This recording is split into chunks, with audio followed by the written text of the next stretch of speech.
Hi guys, ನಮಸ್ತೆ ಎಲ್ರಿಗೂ good morning ಅಂತ ಹೇಳ್ತೀನಿ. ಇವತ್ತಿನ ದಿನ ಏನು ಸ್ಪೆಷಲ್ ಅಂದರೆ ವರಮಹಾಲಕ್ಷ್ಮಿ ಹಬ್ಬ ಅಲ್ವಾ. ಹಾಗಾಗಿ ಎಲ್ಲರಿಗೂ ವರಮಹಾಲಕ್ಷ್ಮಿ ಹಬ್ಬದ ಆರ್ಥಿಕ ಶುಭಾಶಯಗಳು. ಎಲ್ರಿಗೂ ತಾಯಿ ವರಮಹಾಲಕ್ಷ್ಮಿ ಆರೋಗ್ಯ, ಆಯುಷ್ಯ, ಐಶ್ವರ್ಯ ಎಲ್ಲ ಕೊಟ್ಟು ಎಲ್ಲರೂ ಕಾಪಾಡಲಿ ಅಂತಲೇ ಕೇಳ್ಕೊತೀನಿ. ನೀವು ಕೂಡ ನಮ್ಗೆ ಒಳ್ಳೇದಾಗಲಿ ಅಂತ ಕೇಳ್ಕೊಳ್ಳಿ. ಯಾರು ವಿಡಿಯೋ ಸ್ಕಿಪ್ ಮಾಡಬೇಡಿ, ಫುಲ್ ವಿಡಿಯೋ ನೋಡಿ. ನಮ್ಮನೇಲಿ ಯಾವ ರೀತಿ ಪೂಜೆ ಮಾಡಿದ್ದೀವಿ ಅಂತ ವಿಡಿಯೋ ಮಾಡ್ಕೊಂಡಿದ್ದೀನಿ ಅಷ್ಟೇ. ಸ್ವಲ್ಪ ಅರ್ಶಿನ ಕುಂಕುಮ ಹೋಗಿರೋದು ಮತ್ತು ಅಡುಗೆ ಮಾಡಿರೋದೆಲ್ಲ ನೆಕ್ಸ್ಟ್ ವಿಡಿಯೋದಲ್ಲಿ ಅಪ್ಲೋಡ್ ಮಾಡ್ತೀನಿ ಗೈಸ್. ಯಾಕಂದರೆ ತುಂಬ ಲಾಂಗ್ ವಿಡಿಯೋ ಆಗಿಬಿಡುತ್ತೆ. ಹಾಗಾಗಿ ಈ ವಿಡಿಯೋದಲ್ಲಿ ಬರೀ ಯಾವ ಥರ ಪೂಜೆ ಪ್ರಿಪ್ರೇಷನ್ ಮಾಡಿ ಪೂಜೆ ಮಾಡಿದ್ದೆ ಅಂತ ಹೇಳ್ಬಿಟ್ಟು ಅಷ್ಟೇನೇ ನಾನು ವಿಡಿಯೋ ಮಾಡ್ಕೊಂಡಿದ್ದೀನಿ.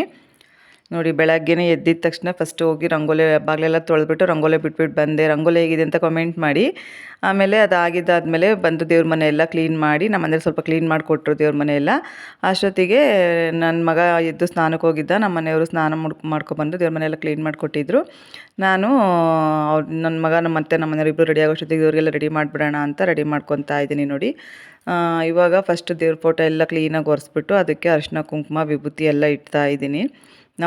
ನಮ್ಮ ಮನೇಲಿ ಹಾಗೆ ವಿಭೂತಿ ಇಟ್ಟು ಅರಿಶಿನ ಕುಂಕುಮ ಇಡೋದು ನಮ್ಮ ಮನೆ ಇದು ನಿಜವಾಗ್ಲೂ ತುಂಬಾ ಚೆನ್ನಾಗಿರುತ್ತೆ. ಹಾಗಾಗಿ ವಿಭೂತಿ ಕಲಿಸ್ಬಿಟ್ಟು ಇಡ್ತಾರಲ್ಲ, ಆ ಥರ ಇಡ್ತಾ ಇದ್ದೀನಿ. ಇಟ್ಟಿದ್ದಾದಮೇಲೆ ನೋಡಿ, ಎಲ್ಲ ರೆಡಿ ಮಾಡ್ತಾ ಎಲ್ಲ ಪ್ಲೇಟ್ಗಳಿಗೆ ದೇವರ ಮಡ್ಲಕ್ಕಿ ಮತ್ತು ದುಡ್ಡು ದೇವ್ರ ಮುಂದಕ್ಕೆ ಇಡೋದಕ್ಕೆ 5 ಪ್ಲೇಟು ಅಂತ ರೆಡಿ ಮಾಡ್ತಾ ಇದ್ದೀನಿ. ಹಾಗಾಗಿ ನಮ್ಮ ಮನೆಯವರು ಅಮೌಂಟು ತೊಗೊಂಡು ಬಂದಿದ್ರ ಬ್ಯಾಂಕಿಂದ. ಅದು ATM ಅಲ್ಲಿ ಅದೆಲ್ಲ ಫುಲ್ ಹೊಸ ನೋಟ್ ಬಂದುಬಿಟ್ಟಿತ್ತು, 100 ರೂಪಾಯಿದು. ಅದು ಬಿಡಿಸೋಕ್ಕೆ ಬರ್ತಾ ಇರಲಿಲ್ಲ. ಅದನ್ನೇ ಹೇಳ್ತಾ ಇದ್ದೆ ನಮ್ಮ ಮನೆಯವ್ರಿಗೆ, ಏನಮ್ಮ ಎಲ್ಲ ಹೊಸ ನೋಟ್ ತಂದುಬಿಟ್ಟಿದ್ದೀರಾ, ಅದು ಓಪನ್ ಇದು ಅಂದರೆ ಈ ಥರ ಇದು ಮಾಡಿ ಬಿಡಿಸಿ ಇಡೋಕ್ಕೆ ಬರ್ತಾ ಇರಲಿಲ್ಲ. ಹಂಗೆ ಇಟ್ಬಿಡೋಣ ಅಂತ ನೋಡಿದೆ. ಅಂದರೂ ಸ್ವಲ್ಪ ಬಿಡಿಸ್ದೆ. 200 ರುಪೀಸ್ದು ಹಂಗೆ ಇತ್ತು, 500 ಸ್ವಲ್ಪ ಇತ್ತು. ಹಂಗಾಗಿ ಅದನ್ನು ಹಂಗೆ ಇಟ್ಟೆ. 200 ಮತ್ತು ಇದೆರಡು ಸ್ವಲ್ಪ ಹಂಗೆ ಅಡ್ಜಸ್ಟ್ ಮಾಡಿ ಇಟ್ಟೆ. ಅದು ಇದು ಮಾಡೋಕ್ಕೆ ಬರ್ತಿರಲಿಲ್ಲ, ಫುಲ್ ಹೊಸ ನೋಟ್ ಇತ್ತಲ್ಲ. ಹಂಗೂ ವಿಡಿಯೋ ಮಾಡಬೇಡಿ ಅಂದೆ ನಾನು. ನಮ್ಮನೇಲಿ ಇರಲಿ ಬಿಡು ಅಂತ ಅದನ್ನು ವಿಡಿಯೋ ಮಾಡ್ಕೊಂಡಿದ್ರು. ಅದನ್ನು ಇನ್ನು ಯಾಕೆ ಸ್ಕಿಪ್ ಮಾಡೋದು ಅಂತ ಸೇರಿಸಿದ್ದೀನಿ. ಯಾರು ದಯವಿಟ್ಟು ಬೇಜಾರು ಮಾಡ್ಕೋಬೇಡಿ. ನೋಡಿ, ಹಾಗೆ ಫಸ್ಟು ಹಣ್ಣೆಲ್ಲ ಜೋಡಿಸ್ಬಿಟ್ಟು ಆಮೇಲೆ ಎಲೆ ಅಡಿಕೆ ಕೊಡ್ತೀವ, ಇದು ತಾಂಬೂಲ ಕೊಡ್ತೀವಲ್ಲ ಅದನ್ನು ಜೋಡಿಸಿ, ಮತ್ತು ಮಡ್ಲಕ್ಕಿ ಇಡಬೇಕಲ್ಲ ತಾಯಿಗೆ, ಅದನ್ನು ಜೋಡಿಸಿ ಸೀರೆ ತೊಗೊಂಡು ಬಂದಿದ್ದೆ ಒಂದು. ಪ್ರತಿ ವರ್ಷವೂ ಅಷ್ಟೇ ನಾನು ಮಡ್ಲಕ್ಕಿ ಇಟ್ಟು ಸೀರೆ ಇಟ್ಟು ಪೂಜೆ ಮಾಡ್ತೀನಿ. ಫಸ್ಟೆಲ್ಲ ನಾನು ದೇವರು ಕೂರಿಸಿ ಸೀರೆ ಉಡಿಸಿ ಕಳಸ ಇಟ್ಟು ಸೀರೆ ಉಡಿಸಿ ಪೂಜೆ ಮಾಡ್ತಿದ್ದೆ ಗೈಸ್. ಯಾಕೋ ನನಗೆ 1-2 ವರ್ಷ ಮಾಡಿದೆ, ಬಟ್ ಅದು ಯಾಕೋ ನನಗೆ ಇದಾಗಲಿಲ್ಲ.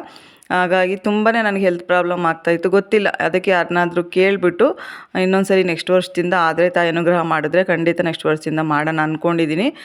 ಏನು ಆ ತಾಯಿ ಮೇಲೆ ಡಿಪೆಂಡ್ ಆಗಿರುತ್ತೆ, ಏನು ಹೇಳ್ತಲ್ಲ ಗೊತ್ತಿಲ್ಲ, ನೋಡೋಣ. ಅದಕ್ಕೆ ಯಾರನ್ನಾದರೂ ಕೇಳಬೇಕು ಅಂದ್ಕೊಂಡಿದ್ದೀನಿ. ನನಗೂ ತುಂಬಾ ಇಷ್ಟ ಲಕ್ಷ್ಮೀ ಕೂರಿಸಿ ಸೀರೆ ಉಡಿಸಿ ಕಳಿಸೋಕ್ಕೆಲ್ಲನ ಪೂಜೆ ಮಾಡಬೇಕು ಅಂದರೆ ಸಿಕ್ಕಾಪಟ್ಟೆ ಇಷ್ಟ. ನಾನು ಸೇಮ್ ಅದೇ ಥರನೇ ಮಾಡಿದ್ದೀನಿ. ಅಂದರೆ ಲಕ್ಷ್ಮೀ ಫೋಟೋಗೆ ಪೂಜೆ ಮಾಡಿ ಎಲ್ಲ ಮಾಡಿದ್ದೀನಿ. ಕಳ್ಸೋದು ಮಾಮೂಲಿ ನಾವು ಡೈಲಿ ಕಳ್ಸೋಕ್ಕೆ ಪೂಜೆ ಮಾಡ್ತೀವಲ್ಲ ನಮ್ಮ ಮನೇಲಿ ದೇವ್ರು ಕಳ್ಸೋಕ್ಕೆ, ಅದನ್ನೇ ಇಟ್ಟು ಪೂಜೆ ಮಾಡಿರೋದು. ನೋಡಿ, ರೆಡಿ ಮಾಡಿದ್ಮೇಲೆ ಈ ಥರ ಕಾಣಿಸ್ತಾ ಇದೆ. ಈ ಥರ ರೆಡಿ ಮಾಡಿದೆ. ಎಷ್ಟೊತ್ತಾಯಿತು ಗೈಸ್, ನಿಜವಾಗ್ಲೂ ನಾನು ಊಟ ಮಾಡಿದ್ದೇನೆ ಮಧ್ಯಾಹ್ನ ಅಂದ್ಕೊಳ್ಳಿ, ಏನೂ ತಿಂದಿರಲಿಲ್ಲ. ಪೂಜೆ ಆಗೋವರೆಗೂ ಹಂಗೆ ಇದ್ಬಿಡೋಣ ಅಂತ ಹೇಳ್ಬಿಟ್ಟು ನೋಡಿ, ಅದೇ ಕಳಿಸಿ ಯಾವಾಗಲೂ ಡೈಲಿ ದೇವ್ರು ಕಳ್ಸ ಈ ಥರ ಜೋಡಿಸಿದ್ದೀನಿ. ಹೇಗಿದೆ ಅಂತ ಕಮೆಂಟ್ ಮಾಡಿ. ಸೀರೆ ನೋಡಿ, ಅದು ಬಾದಾಮಿ ಕಲರ್ ಸೀರೆ, ಅದಕ್ಕೆ ಬ್ಲೂ ಕಲರ್ ಬಾರ್ಡ್ರ್ ಬಂದಿದ್ರೆ, ಅಂದರೆ ಗೋಲ್ಡ್ ಕಲರ್ ಬಾರ್ಡ್ರ್ ಕೆಳಗಡೆ ಬ್ಲೂ ಇದೆ. ನಿಜವೂ ತುಂಬಾ ಚೆನ್ನಾಗಿದೆ ಸ್ಯಾರಿ ಮಾತ್ರ. ಹಾಗಾಗಿ ಅದನ್ನೇ ಜೋಡಿಸ್ತೀನಿ. ನೋಡಿ, ಹಣ್ಣು, ಹೂವು ಮತ್ತು ತಾಂಬೂಲ, ಎಲೆ ಅಡಿಕೆ, ಒಂದು ಪ್ಲೇಟಲ್ಲಿ ದುಡ್ಡು 5 ಪ್ಲೇಟ್ ಇಡಬೇಕು ಅಂತ ಅಂದ್ಕೊಂಡಿದ್ದೆ ಗೈಸ್. ಹಾಗಾಗಿ 5 ಪ್ಲೇಟಿಗೆ ಜೋಡಿಸಿದ್ದೀನಿ.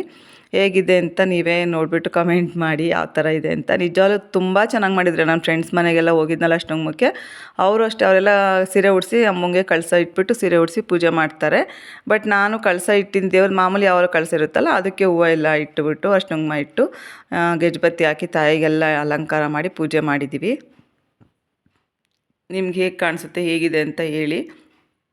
ನೋಡಿ, ಎಷ್ಟು ಚೆನ್ನಾಗಿ ಅಲಂಕಾರ ಮಾಡಿದ್ಮೇಲೆ ಅಂತೂ ನಿಜವಾಗ್ಲೂ ನನಗಂತೂ ತುಂಬಾ ಚೆನ್ನಾಗಿ ಕಾಣ್ತಾಯಿತ್ತು. ನಮ್ಮ ಮನೆಯವರು ಅದನ್ನೇ ಅಂದರು, ತುಂಬಾ ಚೆನ್ನಾಗಿ ಮಾಡಿದ್ದೆ ಬಿಡು ಅಂತ. ನಾವು ಸುಮಾರು ಮಾತಾಡಿಕೊಂಡೇ ವಿಡಿಯೋ ಮಾಡ್ಕೊಂಡಿದ್ವಿ. ಆದರೆ ಏನು ಗೊತ್ತಾ, ನಮ್ಮ ಮನೆಯವರು ಆಮೇಲೆ ನಾನೆಲ್ಲ ರೆಡಿ ಮಾಡಿದ್ದಾದ್ಮೇಲೆ ನಮ್ಮ ಮನೆಯವ್ರಿಗೆ ಫಸ್ಟು ನೀನು ಪೂಜೆ ಮಾಡು ಅಂತ ಬಿಟ್ಟೆ. ನಮ್ಮ ಮನೆಯವರು ಫಸ್ಟು ಪೂಜೆ ಮಾಡಿದ್ರು, ಆಮೇಲೆ ನಾನು ಪೂಜೆ ಮಾಡಿದೆ ಗೈಸ್. ಆಮೇಲೆ ನನ್ನ ಮಗ ಅವನಿಗೆ ಸ್ವಲ್ಪ ಕೆಲಸ ಇತ್ತು ಅಂತ ಹೇಳ್ಬಿಟ್ಟು ಅವ್ನು ಆಚೆ ಹೋಗಿದ್ದ. ಆಮೇಲೆ ಬಂದು ಅವ್ನು ಸಂಜೆ ಪೂಜೆ ಮಾಡ್ದೆ. ಅದನ್ನೇ ವಿಡಿಯೋ ಮಾಡ್ಕೊಳಕ್ಕಾಗಲಿಲ್ಲ ನನಗೆ.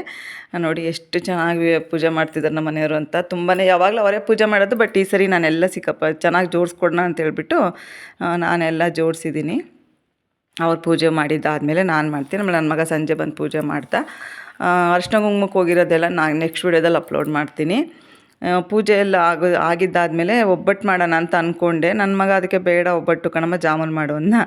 ಸರಿ ಬಿಡು, ಫ್ರೆಂಡ್ ಮನೆಗೆ ಬೇರೆ ಊಟಕ್ಕೆ ಕೇಳಿದರು, ಸರಿ ಅಂತ ಹೇಳ್ಬಿಟ್ಟು ಮತ್ತೆ ಇನ್ನೇನು ಅಲ್ಲೋದ್ರೂ ಒಬ್ಬಟ್ಟು ತಿಂತೀವಲ್ಲ ಅಂದ್ಬಿಟ್ಟು ಜಾಮೂನು ಮಾಡಿ ಟೊಮೊಟೊ ಅವತ್ತೆಲ್ಲ ಮಾಡಿದ್ದೀನಿ. ಅದನ್ನು ವಿಡಿಯೋ ಮಾಡ್ಕೊಂಡಿದ್ದೀನಿ. ಅಂದರೆ ನಾನು ಈ ವಿಡಿಯೋದಲ್ಲಿ ಶೇರ್ ಮಾಡ್ಕೊಂಡಿಲ್ಲ ಅದನ್ನು.